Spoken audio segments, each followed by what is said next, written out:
बहुत जल्दबाजी होगी किसी भी चीज़ के बारे में कुछ कहना। आज लड़ाई बहुत बड़ी है और बड़ी लड़ाई बड़ा दिल करके ही लड़ी जा सकती है। तो आप चाहते हैं कि साथ बसपा भी आए, आप चाहते हैं कि सबको बसपा भी आए? साथ लेकर के, देखिए ये मेरे चाहने का सवाल नहीं है, उनके आने का सवाल है। हमारे चाहने से नहीं होता कि हम जो चाहेंगे वही होगा।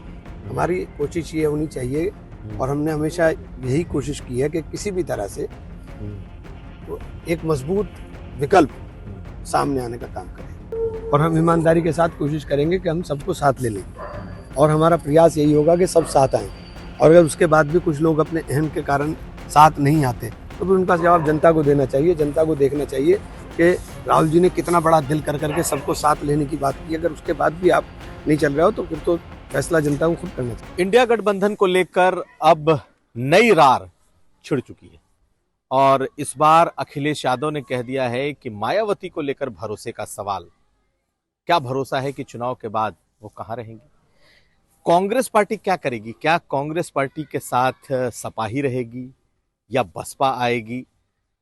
हमारे साथ इमरान मसूद हैं जो हाल में इन दोनों पार्टियों से होकर के आए हैं। कांग्रेसी रहे हैं लेकिन पहले सपा गए, फिर बसपा गए और अब वापस कांग्रेस पार्टी में आ गए हैं। तो स्वागत है इमरान जी आपका। जी शुक्रिया। तो आप ही से जान लेते हैं कि मतलब किसके साथ जा रही है कांग्रेस? समाजवादी पार्टी के साथ आप जा रहे हैं या फिर मायावती जी के साथ जा रहे हैं? देखिए, कांग्रेस का जो मेन मकसद है, जो मूल उद्देश्य है, जो राहुल जी ने कहा है कि देश के अंदर जो माहौल बना है उसके अंदर हम लोग चाहते हैं कि मोहब्बत की बात देश के अंदर हो और जो नफरत की बात करने वाले लोग हैं उनको शिकस्त मिले। और इस मोहब्बत की जंग में राहुल जी ने सबको अपने साथ आने का न्योता दिया है और मैं समझता हूँ कि सबको आना चाहिए। नहीं, लेकिन आ कौन रहा है? क्योंकि जिस तरीके से इंडिया गठबंधन की मीटिंग में मायावती के नाम का विरोध हुआ और अब तो अखिलेश यादव ने भी कह दिया है कि उनका क्या भरोसा। देखिए, ये बात मैं समझता हूँ मुनासिब नहीं है। अभी बहुत जल्दबाजी होगी किसी भी चीज़ के बारे में कुछ कहना। आज लड़ाई बहुत बड़ी है और बड़ी लड़ाई बड़ा दिल करके ही लड़ी जा सकती है। तो आप चाहते हैं कि बसपा भी आए, आप चाहते हैं कि सबको बसपा भी आए? साथ लेकर के, देखिए ये मेरे चाहने का सवाल नहीं है, उनके आने का सवाल है। हमारे चाहने से नहीं होता कि हम जो चाहेंगे वही होगा। हमारी कोशिश ये होनी चाहिए और हमने हमेशा यही कोशिश की है कि किसी भी तरह से एक मजबूत विकल्प सामने आने का काम करें। और जो राहुल जी अब मणिपुर से यात्रा शुरू कर रहे हैं तो उसके बाद मैं समझता हूँ और माहौल बदलेगा। प्रशांत। इमरान भाई, सबसे आज चर्चा इस समय इस बात को लेकर पश्चिम यूपी में है कि इमरान मसूद इस बार सीट बदल रहे हैं। इस बात में कुछ सच्चाई है कि चर्चा है कि आप सहारनपुर की बजाय बिजनौर से लड़ सकते हैं? नहीं, ये तो निर्णय पार्टी का है। पार्टी क्या करेगी क्या नहीं करेगी इसमें मैं अपनी कोई राय ऐसी नहीं दे सकता हूँ। मैं तो पार्टी का एक सिपाही हूँ और मैंने हमेशा 100% दिया है। मैं 100% ईमानदारी के साथ काम करता हूँ। जहाँ भी रहा हूँ हमेशा ईमानदारी से काम किया। जो सहारनपुर के लिए क्यों ऐसा आप सोच रहे हैं? बिजनौर क्यों आपको पसंद ज्यादा आ रही? क्या सहारनपुर में आप नहीं जीत मिल पाई? जब नहीं, आप करीब तक पहुंच गए थे जीत के, तब भी नहीं, नहीं ऐसा नहीं है। सहारनपुर बहुत मजबूत स्थिति में है हमारी और सहारनपुर बहुत मजबूत सीट है हमारी। ऐसा नहीं है, सहारनपुर बहुत मजबूत सीट है हमारी और सहारनपुर मेरा कर्म भूमि है, शुरू से रहा हूँ। तो इस सहारनपुर के प्रति इस प्रकार की भावना तो कभी सोच भी नहीं सकता। बिजनौर के लिए देखिए, पार्टी अगर निर्णय पार्टी का कुछ भी होता है वो निर्णय पार्टी का है, उसके ऊपर मैं कोई आपको नहीं है। अब तो आपने घर वापसी कर ली है और इसमें यहाँ पर आप कांग्रेस में शायद ज्यादा कंफर्ट जोन में होंगे सपा और बसपा के मुकाबले। तो यहाँ तो आप अपनी बात राहुल गांधी और प्रियंका गांधी से डायरेक्ट भी कह सकते हैं। देखिए, वो हमारे नेता हैं, वो जैसा निर्देश देंगे, जो उनका आदेश होगा वही करूँगा।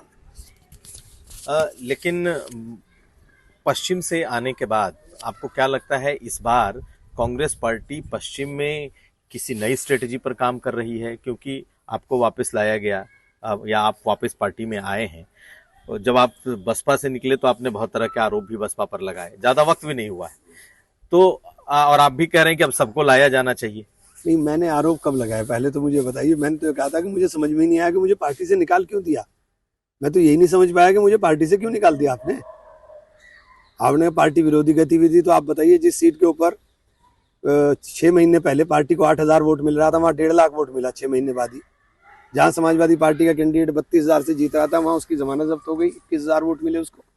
तो मैंने आधार बढ़ाने का काम किया। मैं तो 100% वाला आदमी हूँ, मैं 99 वाला नहीं हूँ। मैं जहाँ हूँ पूरी 100% रहता हूँ। मैंने नहीं तो फिर ईमानदारी- मायावती से ऐसा कौन सा डिफरेंसेस हुआ कि आपने छोड़ दिया या उन्होंने आपको छोड़ दिया? देखिए बहन जी बहुत बड़ी नेता है, मुझे नहीं पता, मैं तो खुद नहीं समझ पाया। बहन जी बहुत बड़ी नेता है, मैं क्या बता सकता हूँ, मुझे खुद समझ में नहीं आया। मैंने कोई काम ऐसा किया ही नहीं, तो मुझे या तो मुझे पता होता कि मैंने ये पार्टी विरोधी गतिविधि की तो मैं आकलन करता, आत्मंथन करता, देखता कि मैंने क्या किया। तो एक चीज बताइए कि आप फिर आपको लग रहा है कि पश्चिम में इस बार कांग्रेस के लिए लोगों में ज्यादा उत्साह है? पश्चिम में कांग्रेस पार्टी जो है इस बार सबको साथ लेकर के चल पाएगी, या जो माहौल है उसमें लग नहीं रहा कि बसपा साथ में आए? देखिए मेरा सिर्फ इतना कहना है कि इस वक्त का जो माहौल है वो लोकतंत्र, इस लड़ाई लोकतंत्र बचाने की है। लोकतंत्र बचेगा तो सब लोग राजनीति कर पाएंगे हम। अगर लोकतंत्र के अंदर इसी तरह से जिस तरह से माहौल बन रहा है, यह सब कुछ होता रहा और इस माहौल के अंदर ही रहे, तो फिर आप सब लोग अपनी अपनी ढाप बचाते रहिए। माहौल क्या बन रहा है वही तो जानना चाह रहे हैं कि कौन सा ऐसा माहौल आपको दिख रहा है जो ठीक नहीं है? आप क्या क्या समझ रहे हैं कि सब ठीक है जो कुछ हो? आप थोड़ा बताएं बताइए, क्या क्या ठीक नहीं क्या लग रहा ठीक आपको लग रहा है? बहुत सारी चीजें मेरे मुंह से क्यों आप निकलवाना चाहते हैं? जो हालात हैं, जो माहौल है, आप देख रहे हैं पूरा। इलेक्शन कमीशन ये सुनने को भी तैयार नहीं है कि ईवीएम के ऊपर आप बात कर लें, आप बात भी नहीं करने को तैयार है। तो ये सब चीजें सबको इकट्ठा होकर ही माहौल पर लड़ाई लड़नी पड़ेगी, तभी सब कुछ संभव होगा। अच्छा इमरान जी, आप चुनाव तो हर बार बड़ा मजबूती से लड़ते हैं, 14 का रहा हो, 17 का रहा हो, 19 का हो, लेकिन ऐसा क्या हो जाता है कि आप आखिरी में चुनाव हारे जाते हैं? ये मेरा मुकद्दर है, मुकद्दर से तो मैं लड़ नहीं सकता हूँ।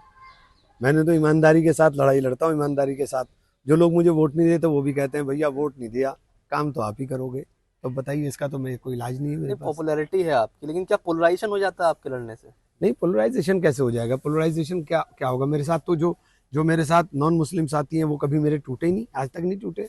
आपके बयान निकाले जाते हैं ना, पुराने कोई बयान नहीं है सोशल मेरा। मीडिया, बोटी का बयान सोशल आपका मीडिया पर अरे कैसे वो निकलेगा?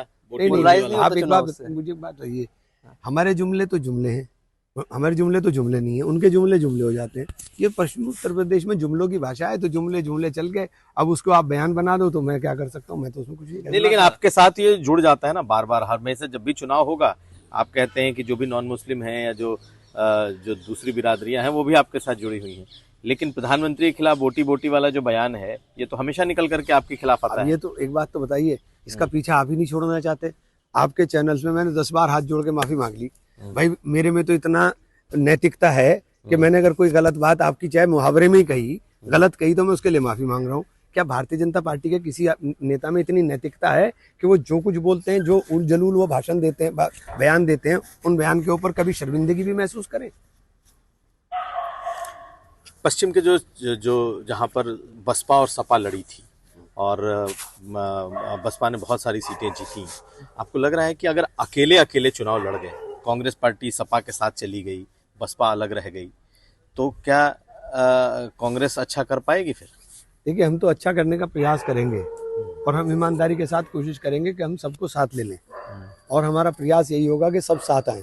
और अगर उसके बाद भी कुछ लोग अपने अहम के कारण साथ नहीं आते तो फिर उनका जवाब जनता को देना चाहिए। जनता को देखना चाहिए कि राहुल जी ने कितना बड़ा दिल कर करके सबको साथ लेने की बात की। अगर उसके बाद भी आप नहीं चल रहे हो तो फिर तो फैसला जनता को खुद करना चाहिए। ये तो अहम किसका है यहाँ पर? क्या मायावती का अहम है? नहीं, मैं या ये बड़े नेता इनके बारे में या मैं फिर क्या- अखिलेश यादव का अहम है? किसका अहम है? मेरी इतनी हैसियत नहीं है कि इतने बड़े नेताओं के बारे में मैं कुछ बोलूं। नहीं, फिर आपसे जानना चाहेंगे, नेताओं के बारे में मत बोलिए, किस पार्टी में आपको इस वक्त अहम दिख रहा है जो कि इस पूरे गठबंधन में बाधा है? मैं किसी की बात नहीं कर रहा हूँ, मैं जनरल बात कर रहा हूँ कि आज लड़ाई बहुत बड़ी है और उस बड़ी लड़ाई को बड़ा दिल करके ही लड़ा जा सकता है। तो कांग्रेस पार्टी चाहती है और आप जैसे नेता चाहते हैं कि बसपा भी आए इस गठबंधन में? देखिए हम तो सब चाहते हैं, हम तो सब चाहते हैं, हम तो चाहते हैं सब आए, सब साथ मिलकर के लड़ें, और सब साथ मिलकर के लड़ेंगे तभी कुछ संभव होगा। तो सपा भी चाहती है? आपको लगता है सपा चाहती है? अब ये तो बात उनकी, वो बता सकते हैं, मैं तो नहीं बता सकता। सपा ने तो साफ कह दिया कि भाई उनके साथ क्रेडिबिलिटी का संकट है, विश्वास का संकट है, क्या गारंटी है कि वो छोड़ करके न चली जाए? अखिलेश जी का बयान है। भाई बड़े नेताओं के बयान के ऊपर मेरी टिप्पणी करने की हैसियत नहीं है। ये नुकसान तो आपके गठबंधन को हो रहा है ना? नहीं, बड़े नेताओं के बयान पर टिप्पणी करने की मेरी हैसियत नहीं है। लेकिन ये बात तो मानेंगे कि आपकी ये बसपा अगर आ जाए तो बीजेपी को ज्यादा आप चैलेंज दे पाएंगे?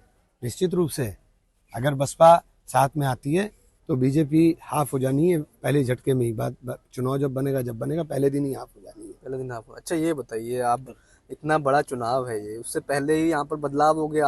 आपने जैसे ज्वाइन करी कांग्रेस, अब इधर प्रियंका जी जो प्रभारी के तौर पे अब नहीं रही, अब अविनाश पांडे को बना दिया गया है। प्रियंका जी इतना एक्टिव रही यूपी में, उसके बाद अब चुनाव से 4 महीने पहले प्रभार उनसे अब उनके पास नहीं रहा, तो ऐसे में कांग्रेस को जो ऑक्सीजन मिलना चाहिए था, अब तो प्रभारी बदल के 4 महीने पहले नहीं, आपका। देखिए प्रियंका जी हमारी नेता हैं।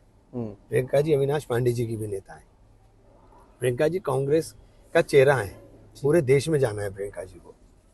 और अविनाश पांडे जी बहुत पुराने हमारे संगठन का काम देख रहे हैं और बहुत अनुभवी व्यक्ति हैं, पूरे उत्तर प्रदेश को जानते हैं।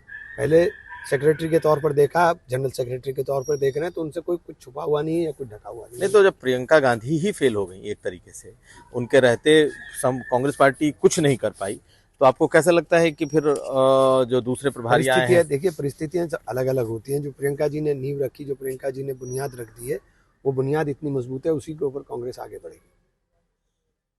कांग्रेस का क्या भविष्य अभी आपको दिख रहा है? क्योंकि कांग्रेस बहुत ही नीचे है, उसके पास 1 सीट है पार्लियामेंट की, और गठबंधन भी उस तरीके से इस वक्त नहीं दिखाई दे रहा है जिस तरीके से होना चाहिए। तो क्या आपको कांग्रेस के इस समय भविष्य दिख रहा है? देखिए राजनीति के अंदर आप ये नहीं कह सकते कि आज एक है, कल भाजपा भी 2 थी, आज भाजपा पूरे देश में है, तो आप ये कैसे कह सकते हैं? तो ऊपर नीचे चलता रहता है, और कांग्रेस इतनी बड़ा समंदर है, इसमें ये अप एंड डाउन आते रहेंगे, चलता रहेगा, इसी तरह चल रहा है, इसी तरह चलेगा। अच्छा, पश्चिम यूपी में भी आपको चुनाव लड़ना है, आप जयंत चौधरी की भूमिका इस चुनाव में कैसे देखते हैं? और एक नाम और है, वो आपसे भी जुड़े रहे हैं व्यक्ति, चंद्रशेखर आज़ाद, जो वो भी इंडिया अलायंस में आने की कोशिश कर रहे हैं। अगर बीएसपी नहीं आती तो शायद चंद्रशेखर को हम अलायंस में देखेंगे। इन दोनों की भूमिका कैसे पश्चिम यूपी में रहनी है? देखिए जयंत जी जो हैं वो चौधरी साहब के बेटे हैं, और चौधरी साहब ने मुझे हमेशा पुत्र के समान प्यार दिया है, तो जयंत तो मेरे भाई की तरह है। और निश्चित रूप से जयंत चौधरी ने पिछले कुछ दिनों में अच्छा करने की कोशिश की और अच्छा किया भी है। नहीं, अगर बसपा नहीं आती है और चंद्रशेखर को ले आते हैं, चंद्रशेखर का क्या है? चंद्रशेखर अगर आ जाएंगे, देखिए ले रहे हैं आप लोग? नहीं, मैं ये निर्णय लेने की मेरी हैसियत नहीं है। उनका है वहाँ पे दम, वहाँ पर उस ये एरिया में। निर्णय लेने की मेरी हैसियत नहीं है। चंद्रशेखर हमारा छोटा भाई है और उसने राजनीति को अभी शुरुआत की है, तो देखिए आगे क्या होता है। अभी बहुत जल्दबाजी होगी। सुना था कि करीबी थे आपके, लेकिन अब थोड़े डिफरेंस नहीं, मेरे करीबी था नहीं, मेरे करीब है। अच्छा, हाँ, मेरा करीब था नहीं, मेरे करीब है, ऐसा नहीं है। हाँ। हमारा छोटे भाई की तरह है, वो हमेशा छोटे भाई की तरह मैंने उसे प्यार किया और हमेशा करता रहूंगा। चलिए, एक आखिरी सवाल है मेरा।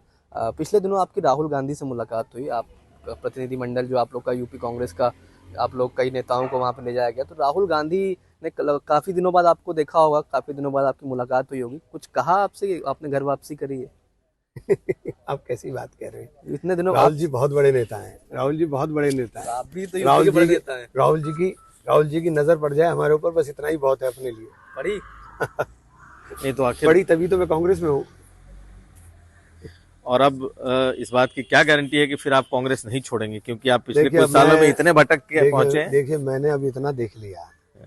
मैंने आपको कहा ना कि मैं पिछले कांग्रेस कभी भी, मेरे एक भी आप स्टेटमेंट नहीं बता सकते जिसमें मैंने कहा कि मैं कांग्रेस छोड़ना चाहता हूँ।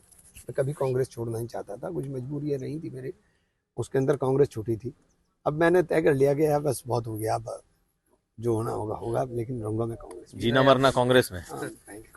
बहुत शुक्रिया बात करने के लिए यूपी तक से। तो हमारे साथ थे इमरान मसूद, जो कि बहुत वक्त से अलग अलग पार्टियों में रहने के बाद वापस कांग्रेस में आए हैं, और अब पश्चिम में कांग्रेस पार्टी इन पर बड़ा दांव लगा सकती है। कुमार अभिषेक, यूपी तक।